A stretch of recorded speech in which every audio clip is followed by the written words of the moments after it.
მოგესალმებით ვიფრასო გამომწერებელთ და მაყურებლებო. NailedIT-ის დღევანდელი ეპიზოდი მინდა მივუძღვნა კიდევ ერთ საინტერესო ტექნოლოგიას, EDR, Endpoint Detection and Response ტექნოლოგიას. როგორც NailedIT-ის ერთ-ერთ პირველ ეპიზოდში აღნიშნე, ჩვენი პროექტის მიზანია პრაქტიკულ მაგალითებზე და კონკრეტული მწარმოებლის პროდუქტების ჩვენებით გავარჩიოთ და შევადაროთ ის ინსტრუმენტები და ფრეიმვორკები და მიდგომები, რომლის შესრულებას სხვადასხვა ვენდორის სხვადასხვა გზით გვთავაზობთ. ენა გამოშვებებში ბევრი ვისაუბრებთ zero day ტიპის საფრთხეებზე, ანუ უცნობ მავნე კოდზე და პროგრამულ უზრუნველყოფაზე, რომელიც აქამდე არ გამოყენებულა და endpoint protection solution-ების ამოცანა, ასეთი საფრთხე იდენტიფიცირება, ქცევითი ანალიზით, sandbox-ის გამოყენებით, ზომების შეზღუდვით და ასე შემდეგ. მაგრამ დღევანდელ რეალობაში საკმაოდ მაღალი ალბათობა იმისა, რომ თქვენი ორგანიზაცია გახდეს APT ჯგუფის სამიზნე, მიუხედავად თქვენი ორგანიზაციის ზომისა და მასშტაბის. კომპანია შეიძლება მცირე ზომის იყოს, მაგრამ ემსახურებოდეს დიდ კომპანიებსა და შესაბამისად აღმოჩნდეს ის პატარა თევზი, რომელსაც გამოიყენებენ დიდი თევზის გამოსაჭერად. პირობითად ბიზნეს ვერშაპები დასაჭერად გამოიყენებენ თქვენს კომპანიას. სანამ უშუალოდ EDR ტექნოლოგიის განმარტებაზე გადავიდოდით, მინდა შევეხო Cyber Keychains framework. Lockheed Martin-ის მიერ შემუშავებული Cyber Keychains framework-ი არის intelligence driven defense-ის მოდელის ნაწილი, რომელიც განკუთვნილია კიბერ შეტევების იდენტიფიცირებასა და პრევენციას. მოდელი განსაზღვრავს რა უნდა მოემოქმედოს კიბერ დანაშაულებს, სანამ საბოლოო მიზანს მიაღწევს. Cyber Keychains 7 ეტაპი, 7 საფეხური ეხმარება ანალიტიკოს უკეთესად დაინახოს და გაიაზროს ინფორმაცია შეტევების ტაქტიკის, ტექნიკისა და პროცედურების შესახებ.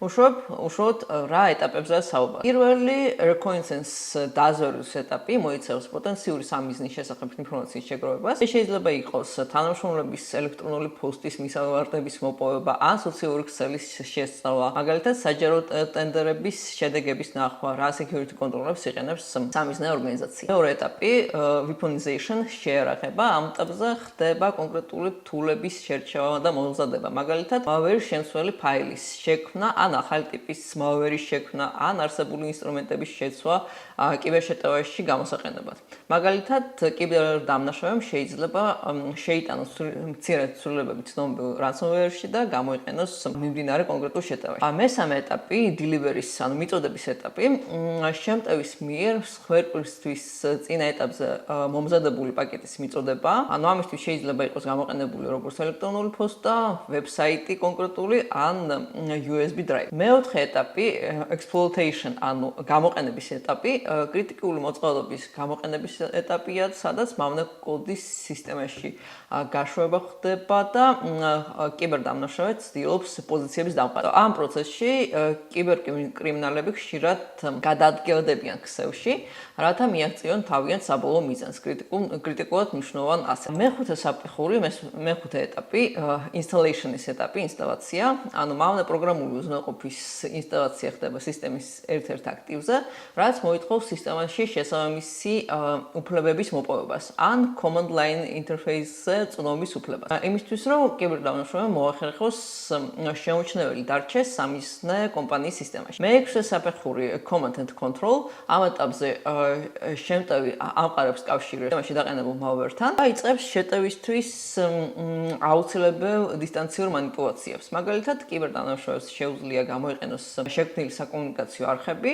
და botnet-ით ინფიცირებული კომპიუტერები მიმართოს რომელიმე ვებსაიტის ტრაფიკის დასატვირთად. და ფინალური ბოლო საფეხური, action on objectives, hands-on keyboard წვდომით შემტევი აღწევს პირველად მიზნებს, ანუ იქნება ეს DDoS შეტევის ინიცირება ან ransomware-ის აქტივაცია ან ნებისმიერი სხვა პირველადი მიზანი. კიბერუსაფრთხოების სპეციალისტებს უნდა შეეძლოთ ამ ეტაპის იდენტიფიცირება, სწრაფი რეაგირება და საჭირო თულების ამოქმედება საჭირო ინდიკატორების შესაგროვება. Endpoint protection პროდუქტები პროცესში ერთვებიან ბოლო სამ საფეხურზე, იმის შემდეგ, რაც მოხდება soft-ის ინსტალაცია და ეს soft-ი მავნე და სახიფათო ქცევებს გამოავლენ. EDR-ის დანიშნულება შეძლებს დაგვარად დაფაროს 7-ვე საფეხური, გამოავლინოს შეტევის ყველა ეტაპისთვის დამახასიათებელი ინდიკატორები და პროცესები და დაამყაროს ლოგიკური კავშირები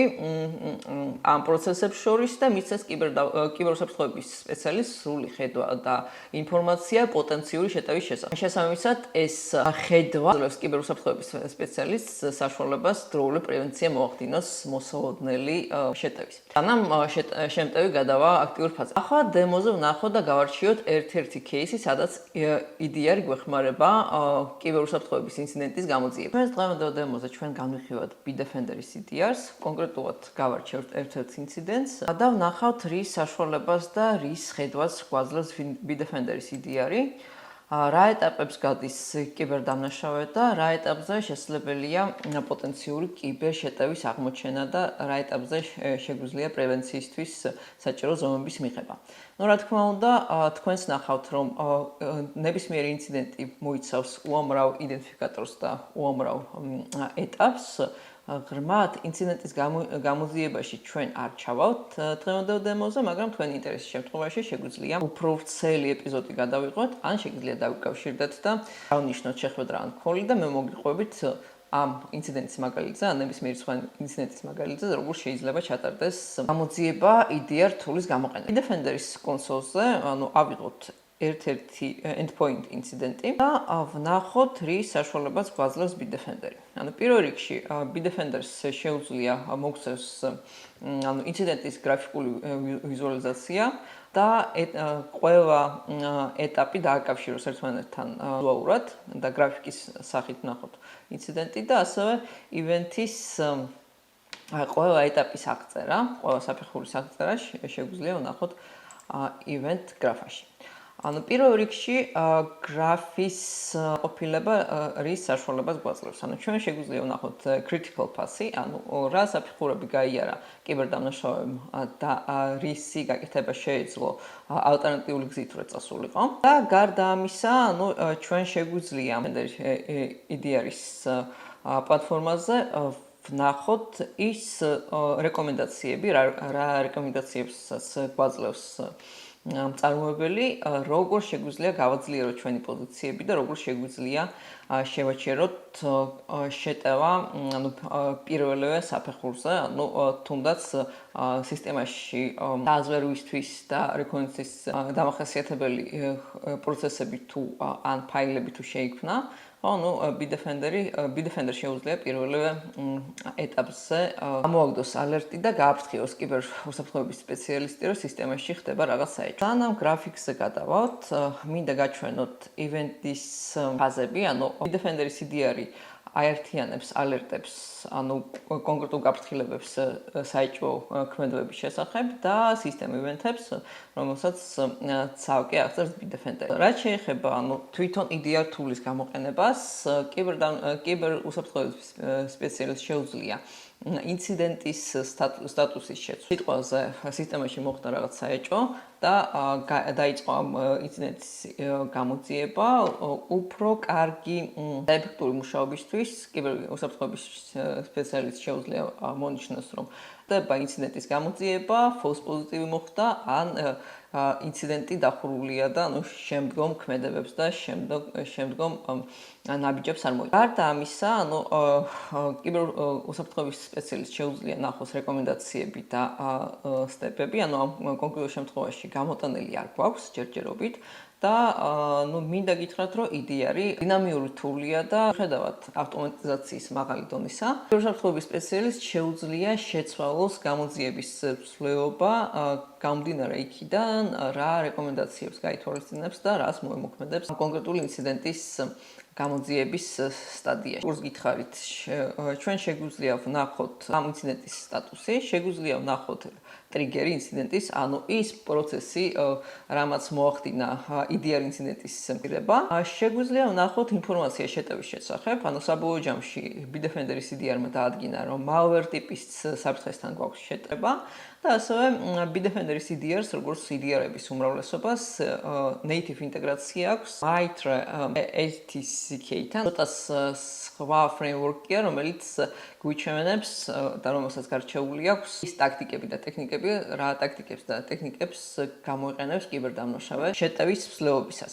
ამ კონკრეტულ შემთხვევაში ვხედავთ, რომ შეტევის არის malware-ი. ტაქტიკების კუთხით პრივილეგიების აწევის მცდელობა იყო გამოყენებული, ასევე network discovery, სანამ კიბერდამნაშავე გადავიდოდა უშუალოდ სამიზნე აქტივზე, გარკვეული გამოძიების ჩატარება მოუწია. Excel-ში და ტექნიკები, რა ინსტრუმენტები და რა სისტემური პროცესები იყო გამოყენებული ამ კონკრეტული შეტევის მსვლელობისთვის. ივენთებში როგორც გითხარით, შეგვიძლია ალერტების გამოყოფა, მაგალითად ამ კონკრეტულ შემთხვევაში EDR-მა აღმოაჩინა კოდის გაშვების execution-ის მცდელობა, ასევე ექსფილტრაციის, მოხმარებლების ლოგინების და პაროლების მოპოვების მცდელობა, სხვადასხვა თულების გამოყენებით, command line-ზე წვდომის მოთხოვნა და ასე შემდეგ. და სისტემ ივენთებში იგულისხმება ახალი პროცესის, არალეგიტიმური პროცესის შექმნა, ფაილების შექმნა და მდგომი პროცესების ინიციირება Bitdefender-ის EDR-ი გვატყობინებს. და ბოლო რისი თქმაც მინდა, EDR ტექნოლოგია განკუთვნილია ბოლო მოხმარებლის მანქანაზე workstation-ზე მომხდარი ინციდენტების გამოძიებისთვის და Bitdefender-ს ასევე როგორც სხვა მწარმოებლებს წინ გადადგმულნაბიჯად და მომდევნო ეტაპის ტექნოლოგიად მიაჩნია XDR-ი, Extended Detection and Response, რომელზეც ვისაუბრებთ მომდევნო ვიდეოში. დიდი მადლობა ყურადღებისთვის, დღეისთვის ეს იყო. მოგწერეთ თქვენი კითხვები და მოსაზრებები, გამოყევით სოციალურ ქსელებში, მომავალ შეხვედრამდე.